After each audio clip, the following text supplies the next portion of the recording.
আমার না খুব কাছের একটা প্রিয় মানুষ ছেড়ে চলে গেছে।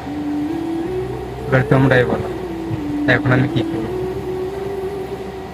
হ্যাঁ জানি, অনেকে বলবে যে ওর নামে বদনাম করতে, বা এমন কিছু করো যাতে ও কষ্ট পায়, তোমাকে কষ্ট দিয়ে চলে গেছে বলে। অনেক কিছু এমন কিছু করো যাতে ও খুব কষ্ট পায়, এই করো সেই করো, অনেক অনেক কিছুই বলবো। আর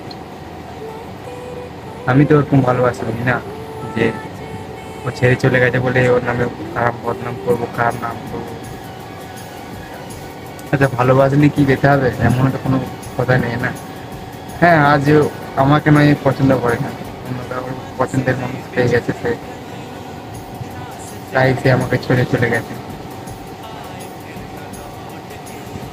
তাই ভগবানের কাছে একটাই প্রার্থনা করবো যে তুমি ভালো থাকো।